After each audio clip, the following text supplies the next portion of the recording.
Halo teman-teman, saya dari kelompok 2 dan kelompok kami akan membahas tentang peranggapan, implikator, dan entanglement. Ada pula di kelompok kita anggotanya yaitu yang pertama saya sendiri Rifat Rudin dengan NIM akhir 07 dan Novita Sela Mentowe dengan NIM akhir 12, ada Nisaul Fadila dengan NIM akhir 29, ada Feni Aulia Putri dengan NIM akhir 38, ada Lutfi Setiap Praja dengan NIM akhir 54, ada Yuliana dengan NIM akhir 62, ada Nur Fitriani dengan NIM akhir 64, dan ada Fatima Nurul Raini dengan NIM akhir 73. Baik, langsung saja ke pembahasan videonya. Baik, topik pembahasan pertama itu mengenai pengertian peranggapan. Peranggapan atau presuposisi berasal dari kata to presuppose, yang dalam bahasa Inggrisnya berarti to suppose beforehand atau menduga sebelumnya. Arti dari to suppose beforehand atau menduga sebelumnya itu dapat diartikan sebelum si pembicara atau si penulis mengutarakan sesuatu, ia sudah memiliki dugaan sebelumnya tentang kawan bicaranya atau hal yang dibicarakan. Jadi maksudnya ketika si pembicara ataupun si penulis mengutarakan sesuatu, itu sudah diduga sebelumnya oleh si lawan bicaranya tadi tentang apa yang disampaikan oleh si pembicara atau si penulis. Di sini ada beberapa peranggapan menurut para ahli. Jadi di sini saya akan bacakan. Yang pertama dari Georg Iyule menyatakan bahwa peranggapan atau presuposisi adalah sesuatu yang diasumsikan oleh penutur sebagai kejadian sebelum menghasilkan suatu tuturan. 2. Giffon dalam Brown dan Iyule berpendapat bahwa pengertian peranggapan yang diperlukan dalam analisis wacana adalah peranggapan pragmatis, yaitu yang ditentukan batas-batasnya berdasarkan anggapan-anggapan pembicara mengenai apa yang kemungkinan akan diterima oleh pendengar tanpa tantangan. Yang ketiga, menurut Stalnaker dalam Brown dan Iyule menyatakan bahwa peranggapan adalah apa yang digunakan penutur sebagai dasar bersama bagi para peserta percakapan. Yang keempat, ada menurut Louis Cummings menyatakan bahwa peranggapan adalah asumsi-asumsi atau inferensi-inferensi yang tersirat dalam ungkapan-ungkapan linguistik tertentu.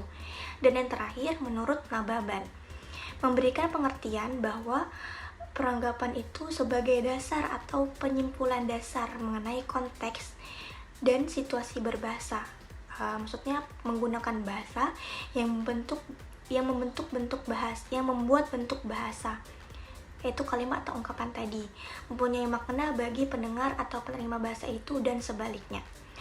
Membantu pembicara menentukan bentuk-bentuk bahasa yang dapat dipakainya untuk mengungkapkan makna atau pesan yang dimaksud.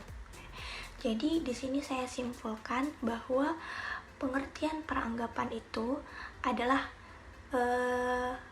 sebuah kesimpulan atau asumsi. Jadi asumsi ini dugaan yang diterima gitu. Dugaan yang diterima oleh si pembicara tadi dari awal penutur sebelum melakukan tuturan, bahwa apa yang akan disampaikannya juga dipahami oleh mitra tutur. Jadi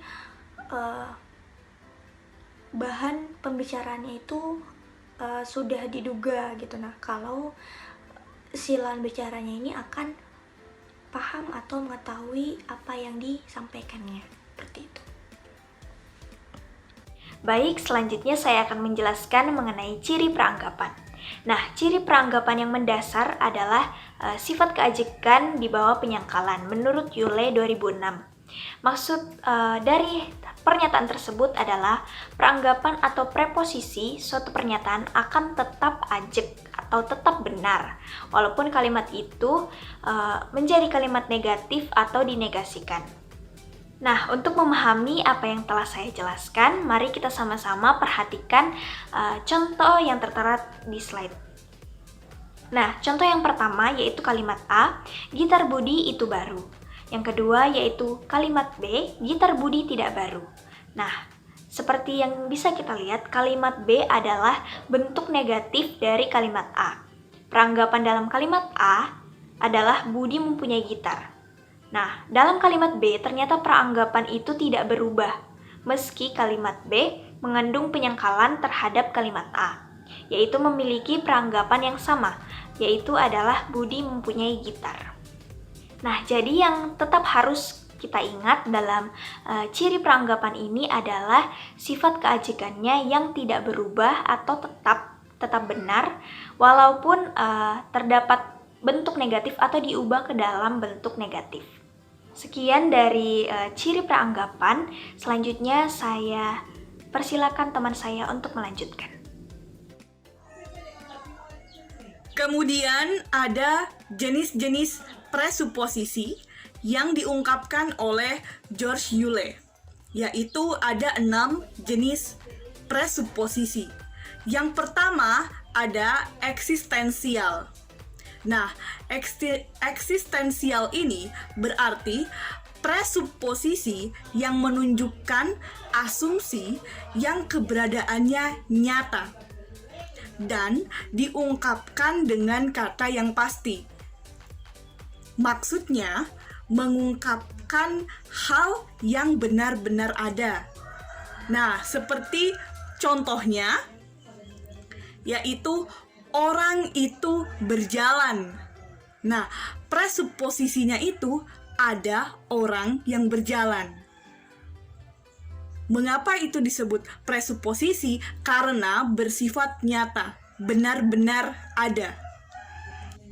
Yang kedua, yaitu faktual atau faktif.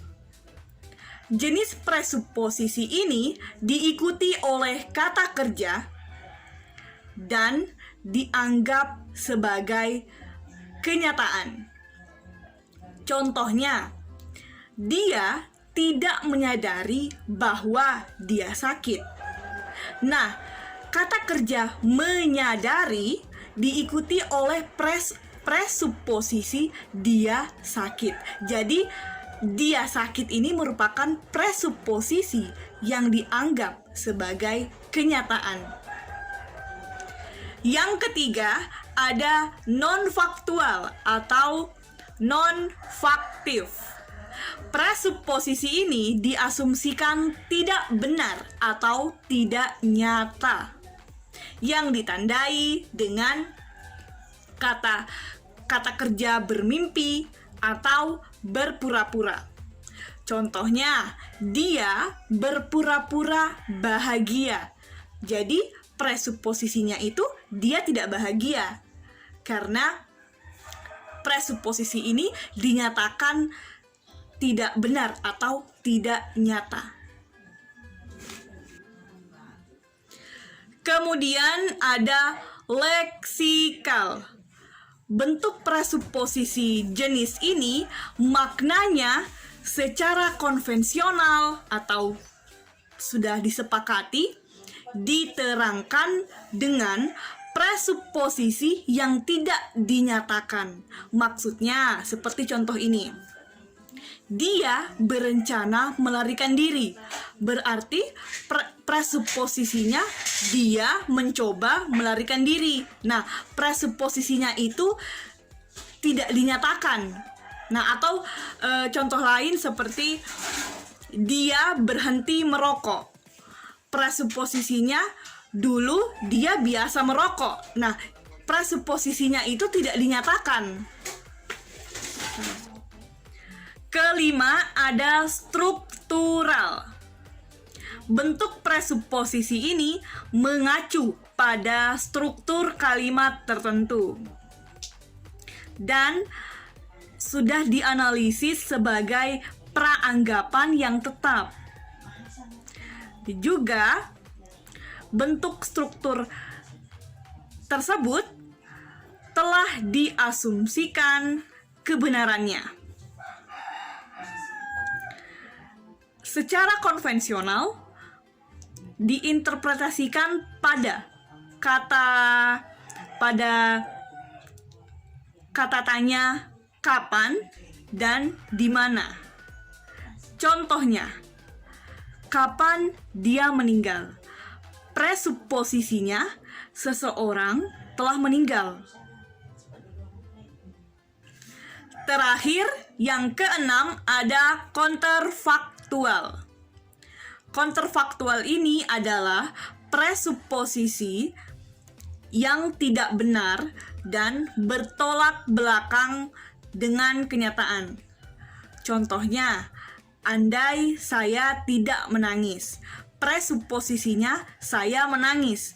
Kenapa tidak benar? Karena ada kata andaikan, berarti tidak benar, dan kenyataannya dia menangis.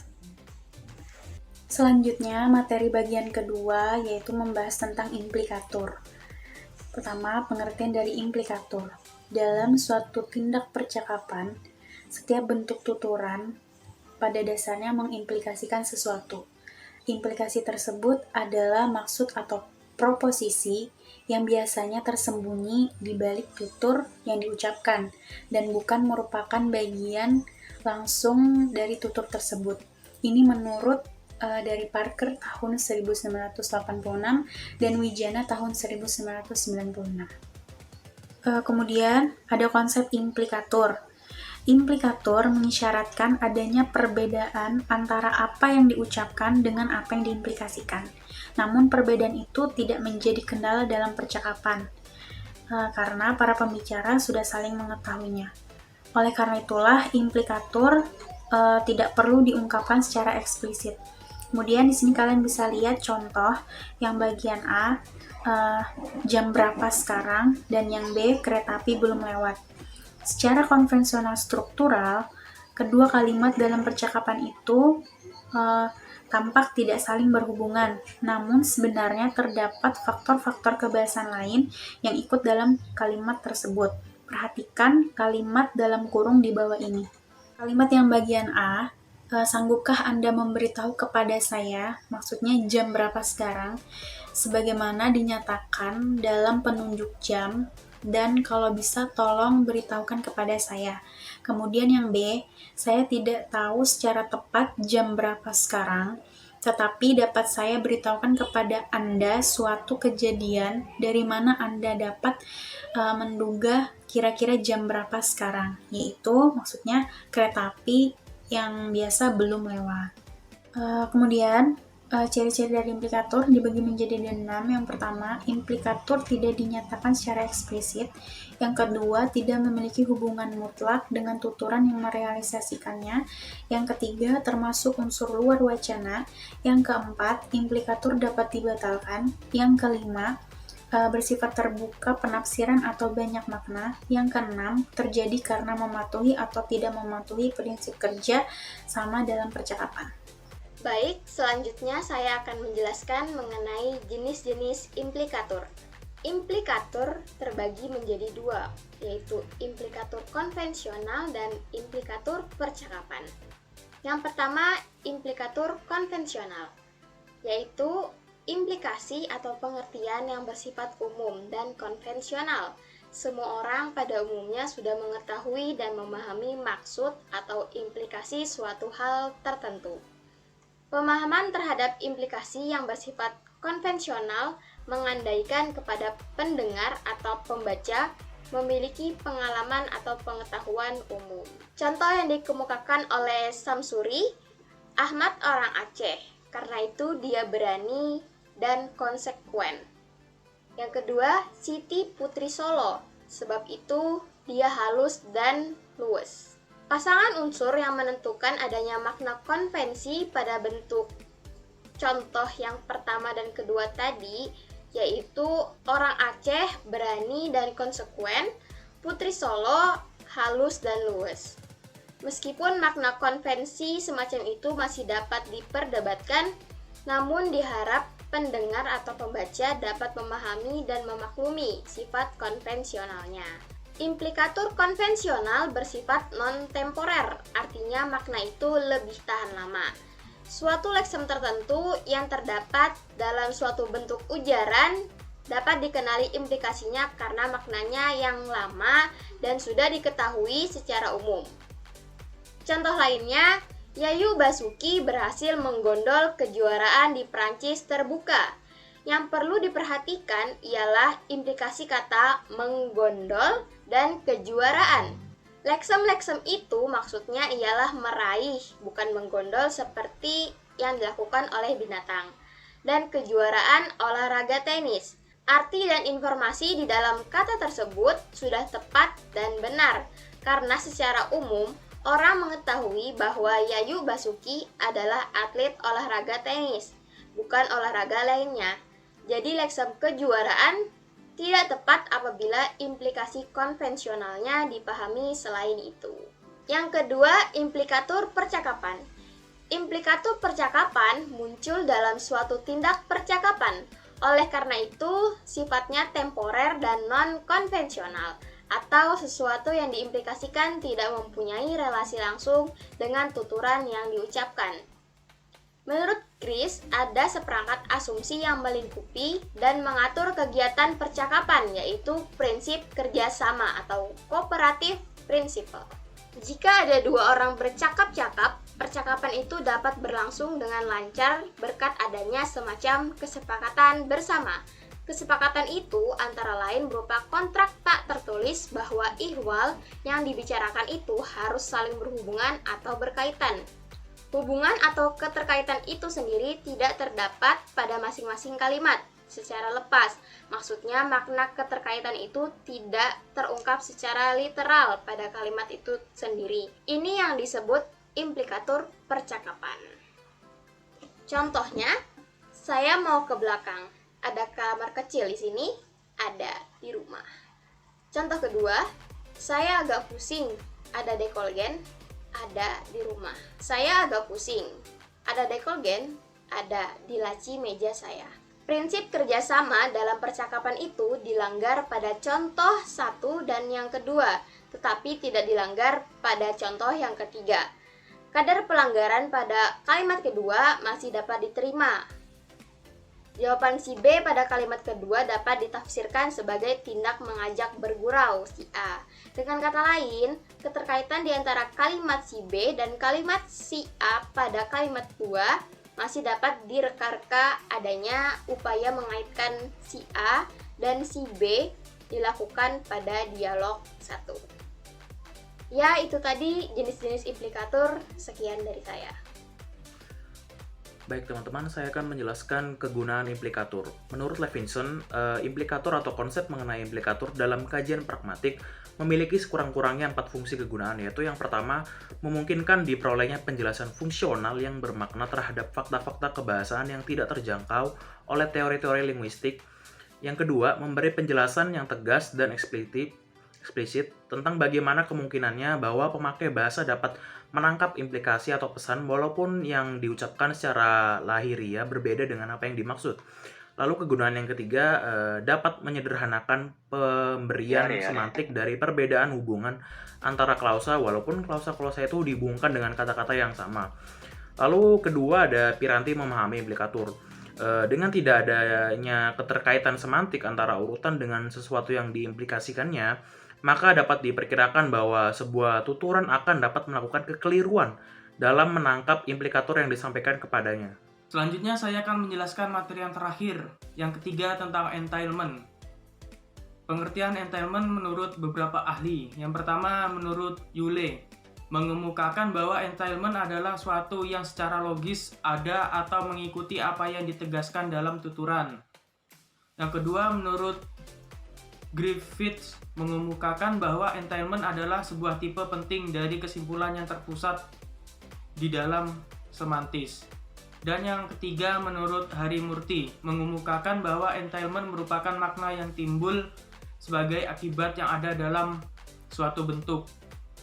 Berbeda dengan implikatur yang menunjukkan bahwa hubungan antar tuturan dan maksudnya tidak bersifat mutlak, entailment dalam hubungan antar tuturan dan maksudnya bersifat mutlak. Artinya setiap apa yang dituturkan lewat kalimat atau tulisan pasti selalu diikuti dengan logika.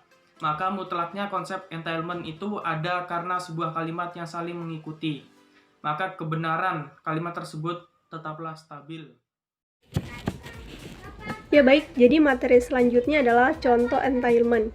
Jadi, hubungan entailment dapat dilihat sebagai hasil dari struktur linguistik pada bahasa tertentu.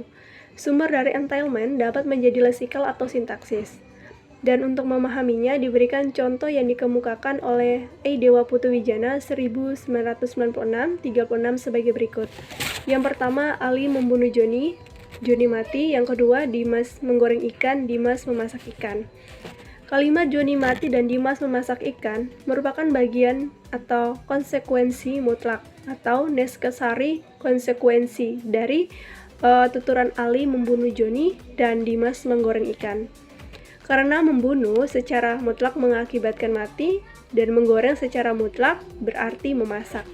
Sehubungan dengan pengertian ini, kalimat 1 dan 2 berikut ini tidak berterima. Yang pertama, walaupun Ali membunuh Joni, tetapi Joni tidak mati. Yang kedua, walaupun Dimas menggoreng ikan, tetapi ia tidak memasaknya. Jadi yang benar adalah, jika keadaannya Joni tidak mati, maka dapat dipastikan bahwa Ali tidak membunuh Joni. Dan demikian juga kalau Dimas menggoreng ikan, tentu ia harus memasaknya karena menggoreng merupakan salah satu cara memasak ikan. Dan contoh lain dari entailment adalah di sini ada Strawson mengemukakan sebuah konsep tentang presuposisi sebagai berikut. Sebuah pernyataan A mempresuposisi pernyataan B jika dan hanya jika. A. Jika A benar, B benar. B. Jika A salah, B benar. Untuk memperjelas konsep tersebut, dapat dilihat contoh berikut ini. Tim Brasil menang 2-0 atas tim Belgia. Mempresuposisikan bahwa ada tim Brasil dan tim Belgia dan ada sebuah pertandingan sepak bola antara dua tim itu. Dan jika pernyataan 1 yang sebelumnya tadi saya baca di atas dibuat dalam bentuk negatif,